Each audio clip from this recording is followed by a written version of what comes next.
Good morning बेटा। बेटा आज का टॉपिक जो है वो आपके लिए बहुत ही इम्पोर्टेंट टॉपिक है, क्योंकि इसके ऊपर बेस्ड जो न्यूमेरिकल्स है, या ये कह लीजिए कि इस टॉपिक को समझने के बाद जो न्यूमेरिकल्स है मैकेनिक्स के, वो आपके लिए बहुत ही सिंपल हो जाएंगे। ठीक है, तो देखिए वन बाय वन हम इन फोर्सेस को डिस्कस करते हैं। मैकेनिक्स के अंदर जो कॉमनली फोर्स यूज होते हैं आज हम उनकी बात करेंगे। ठीक है बेटा, तो सबसे पहले आता है आपका जो फोर्स है वो है वेट। और बच्चों मैं वेट के बारे में आपसे पहले पूछ चुकी थी। वेट आज हम किसकी बात करेंगे? कॉमनली यूज फोर्सेस की।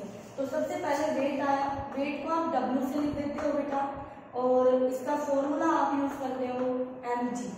ठीक है, सबसे पहले तो ये है कि जो वेट है वो एक नॉन कॉन्टेक्ट फोर्स है। नॉन कॉन्टेक्ट फोर्स है। ठीक है, नॉन कॉन्टेक्ट फोर्स का मतलब ये है कि जो वेट फोर्स एक्ट करता है वो, पहले आप सुन लीजिए वो फोर्स क्या है। जैसे ये आपकी अर्थ है, ये हमारी अर्थ है और ये इसका सेंटर है। यहां कोई भी बॉडी है उसका मास m है, तो अर्थ एक फोर्स से इस बॉडी को अपने सेंटर की तरफ खींचती है, वो ग्रेविटी इफेक्ट है। ठीक है, और वही फोर्स वेट कहलाता है। क्या कहलाता है? वही फोर्स वेट कहलाता है जो फोर्स बॉडी पे एक्ट करे और towards the centre of earth, उसकी direction towards the centre of earth, या ये कह लीजिए जिस फोर्स से अर्थ उस बॉडी को अपने सेंटर की तरफ खींचती है उस फोर्स को हम वेट कहते हैं बेटा। अब बताइए, ये बॉडी सरफेस पे रखी है? नहीं रखी है, सरफेस से ऊपर है, ये है सरफेस, तब भी ये अर्थ इसके ऊपर mg फोर्स लगाएगी। बोलो बेटा, mg फोर्स लगाएगी, और इस फोर्स की डायरेक्शन वही होगी जो एक्सेलरेशन ड्यू टू ग्रेविटी की होगी, जो एक्सेलरेशन ड्यू टू ग्रेविटी की होगी। ठीक है बेटा, तो पहली बात कि ये नॉन कॉन्टेक्ट फोर्स है, मतलब अगर अर्थ सरफेस पर यहाँ कोई बॉडी रखी है तो वो सेंटर की तरफ ऐसे खींची जाएगी। अगर यहाँ कोई बॉडी रखी हुई है सरफेस पर तो वो सेंटर की तरफ ऐसे फोर्स लगेगी। बेटा हम अर्थ के ऊपर ऐसे तो बैठे हुए हैं, अब ये नहीं है कि कोई बॉडी यहाँ रखी हुई है m और आप उसका फोर्स ऐसे दिखा दो mg, नो, ये गलत है। mg का हमेशा जो डायरेक्शन होता है वो टुवर्ड्स द सेंटर ऑफ अर्थ होता है। ठीक है बेटा, तो आप ये मान के चलिए, और ये ऑलवेज लगता है, क्योंकि किसी भी बॉडी का मास होगा तो उसके ऊपर वेट फोर्स लगेगा ही लगेगा। ठीक है, तो चाहे अर्थ के कांटेक्ट में वो बॉडी हो या ना हो, हमारा mg फोर्स गिवन बॉडी पर अप्लाई होगा ही होगा। तो पहला फोर्स आप इसको कह सकते हैं कि धरती माँ है जो, वो माँ अपने बच्चों को नहीं छोड़ती है, तो धरती माँ ऑलवेज एक बॉडी पर mg फोर्स लगाएगी। ठीक है, ये था हमारा फर्स्ट। अब इसमें एक दो चीजें और सुन लीजिए। कुछ बच्चों से, जैसे मान लीजिए हम बात करते हैं कि जनरली ऐसे पूछ लेते हैं, बेटा वेट की यूनिट क्या होगी? और मैंने पूछी थी लास्ट एक वीडियो में आपसे पूछा गया था वेट की यूनिट बताना। बहुत सारे बच्चों ने रिप्लाई किया, लेकिन इतने बच्चों ने नहीं किया। आप ये लगा लीजिए कि मैक्सिमम 10 या 20 बच्चों ने किया होगा, लेकिन हमारी क्लास में तो बहुत सारे स्टूडेंट हैं, तो अभी भी इतने सारे बच्चे बच गए जिन्होंने इसका रिप्लाई मुझे नहीं दिया। ठीक है, तो मैं क्या समझूं कि उन बच्चों को पता नहीं था, या उन्होंने मतलब लापरवाही यूज की कि बताना जरूरी नहीं समझा। ठीक है बेटा, तो वो देख लीजिए आप कौन सी कैटेगरी में आते हैं। मुझे तो नहीं पता है कि आप कौन सी कैटेगरी में हैं। ठीक है बेटा, आपको ज्यादा पता है अपने बारे में, तो बताइए जो ये वेट है, इस वेट का फॉर्मूला अभी आपने लिखा है मुझे। ठीक है, जब तक आप इस फॉर्मूले पे फोकस नहीं करते हैं तब तक कुछ बच्चे वेट की यूनिट किलोग्राम बताते हैं, वो वेट को मास कंसीडर करते हैं। भैया मास अलग फिजिकल क्वांटिटी है, वेट एक फोर्स है, जिस फोर्स से धरती हमें खींचती है। तो बेटा मास और फोर्स का तो कोई कंपैरिजन हो ही नहीं सकता। मास को किलोग्राम में मेजर किया जाता है, वेट को तो, फोर्स को तो न्यूटन में या किलोग्राम मीटर पर सेकंड में फाइंड आउट किया जाता है। तो वेट की यूनिट किलोग्राम कभी नहीं हो सकती। एक चीज का ध्यान रखना। आज आपके लिए एक नया क्वेश्चन, किलो, किलो किसकी यूनिट है ये आपको मुझे बताना है, ठीक है बच्चों। किलो किसकी यूनिट है ये आपको मेरे व्हाट्सएप नंबर पे मैसेज करके बताना है कि मैम किलो किसकी यूनिट है, ठीक है, किलो किसकी यूनिट है। ओके, चलिए पहला फोर्स आपको क्लियर हो गया होगा, अच्छे से समझ आ गया होगा। हम चाहे अर्थ सरफेस, मैंने बड़ी सी अर्थ बना के दिखाई है आपको कि मैं यहाँ हूँ, यहाँ हूँ, यहाँ हूँ, कहीं भी हूँ, तो मेरे फोर्स की जो डायरेक्शन होगी वो टुवर्ड द सेंटर ऑफ अर्थ होगी। और मैं सरफेस पे हूँ या थोड़ा ऊपर हूँ, mg मेरा एक्ट करेगा ही करेगा। मतलब कॉन्टेक्ट में होने ना होने से इस फोर्स पर फर्क नहीं पड़ता, ठीक है। आगे देखिए नंबर 2 पर आता है आपका नॉर्मल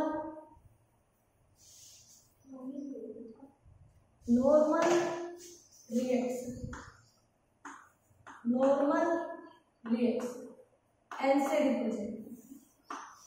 नॉर्मल रिएक्शन जो है सबसे पहले ये उस कांटेक्ट फोर्स का परपेंडिकुलर यानी नॉर्मल कंपोनेंट होगा। ध्यान से सुन लीजिए, सबसे पहले नॉर्मल जो है जब दो बॉडी कांटेक्ट में होगी तो ये कांटेक्ट फोर्स है। ध्यान रखना कैसा फोर्स है, ये कांटेक्ट फोर्स है। और जहां पे दो बॉडी कांटेक्ट में आएगी ये उस सरफेस के नॉर्मली एक्ट करेगा, परपेंडिकुलरली एक्ट करेगा, ठीक है बेटा। जैसे मैं आपको दिखाती हूँ, ये हमारे पास सरफेस है, कोई भी टेबल है उसका सरफेस ले लिया या ग्राउंड फ्लोर है उसका सरफेस ले लिया।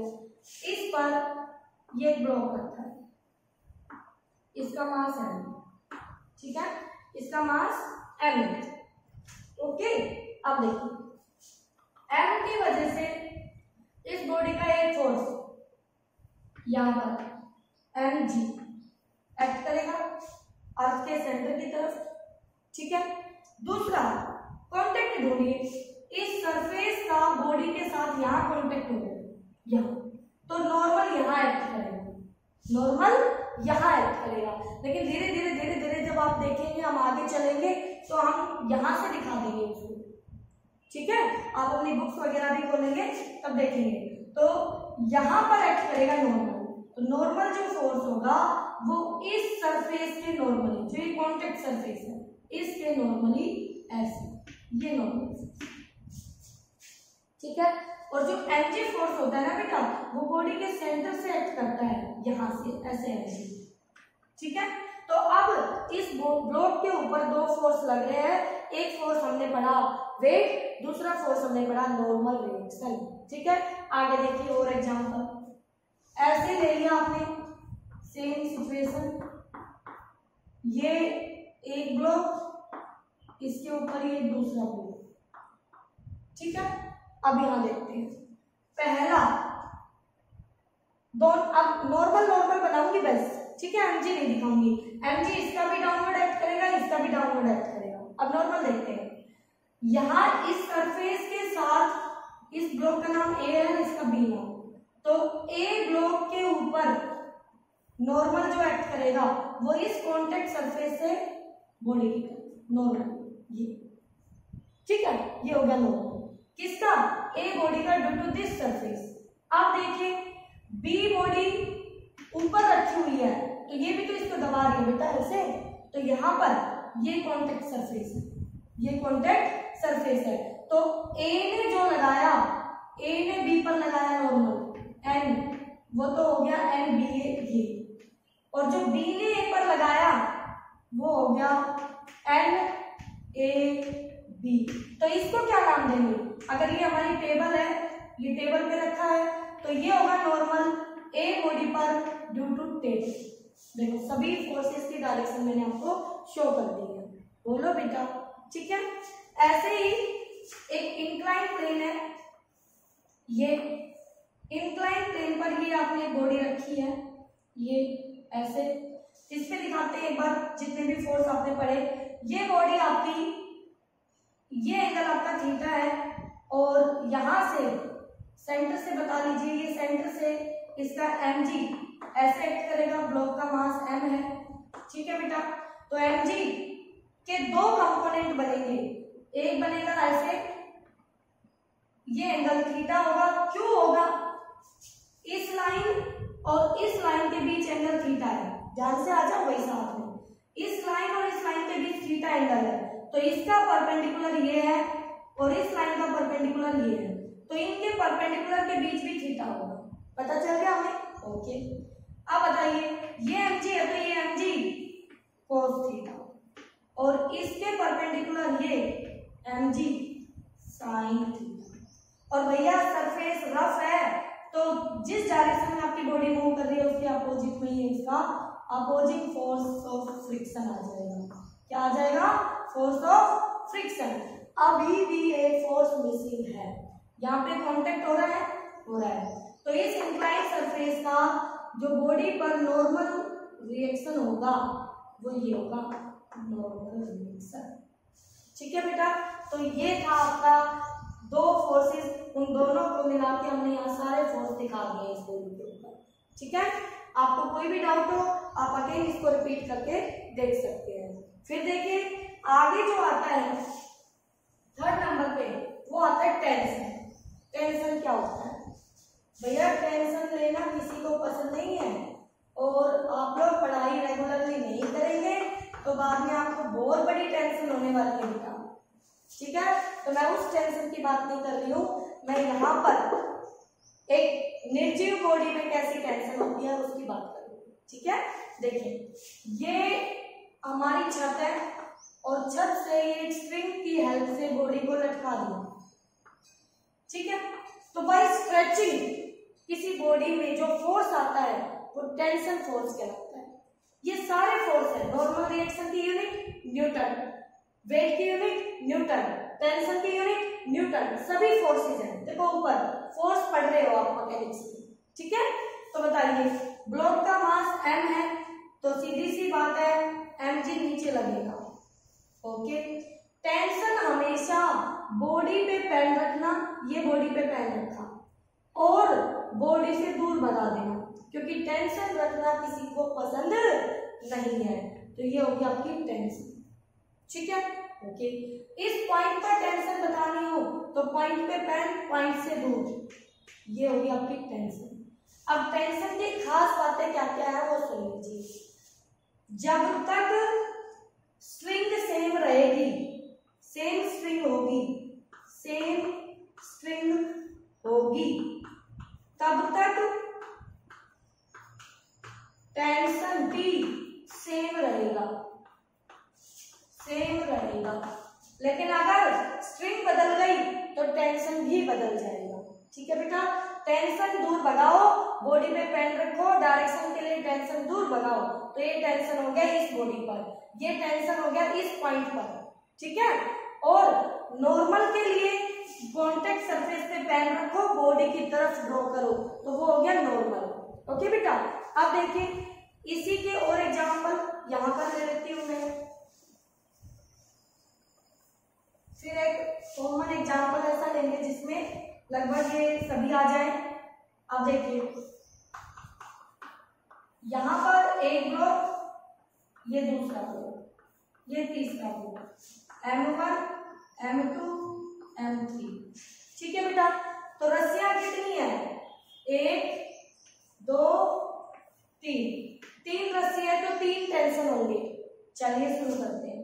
mg सभी का नीचे एक्ट करेगा तो mg तो सबका नीचे जाएगा बेटा, इसका भी डाउनवर्ड, इसका भी डाउनवर्ड, इसका भी डाउनवर्ड। अब टेंशन देखते हैं, इस बॉडी का टेंशन यहाँ पे टेंशन होगा, इस बॉडी पर टेंशन कितने होंगे? M3 पर टेंशन कितने हैं? सिर्फ 1। M2 पर देखिए बॉडी पे पेन, बॉडी से दूर, तो ये हो गया टेंशन। फिर बॉडी पे पेन, बॉडी से दूर, ये हो गया T डैश। तो M2 पर 2 टेंशन आ गए, T और T डैश। ठीक है, फिर देखिए M1 पर बॉडी पर पेन, बॉडी से दूर, इस रस्सी में T डैश चल रहा है, T डैश, बॉडी पर पेन, बॉडी से दूर, इस रस्सी में T डबल डैश चल रहा है। हमें बस अलग करना है। ठीक है, इस पॉइंट पर टेंशन रस्सी में सेम रहेगा, T डबल डैश। तो M1 पर 2 टेंशन है, T डबल डैश और T डैश। ठीक है, अगर आपकी ये बॉडी, ये सिस्टम इक्विलिब्रियम में है, यानी कहीं नहीं ज्यादा रेस्ट में है, तो यहाँ पर इन सब का, इसका mg m1g नीचे, इसका m2g नीचे, इसका m3g नीचे, सबका g नीचे आएगा। तो देखिए सिर्फ एक बॉडी पे फोकस कीजिए। कल बनाएंगे हम FBD फ्री बॉडी डायग्राम, जिससे न्यूमेरिकल आसान होने वाले हैं। तो यहाँ पर देखिए M1 के ऊपर 3 फोर्स दिखेंगे, 3 फोर्स, पहला T डबल डैश, दूसरा T डैश, तीसरा mg। बॉडी कहीं नहीं जा रही, 2 फोर्स नीचे, 1 फोर्स ऊपर। तो इस एक ने मिलके इन दोनों को क्या कर दिया, M1 बॉडी के लिए बैलेंस कर दिया। बोलो बेटा। तो यहाँ से T double dash equal to लिख सकते हैं T डैश प्लस mg।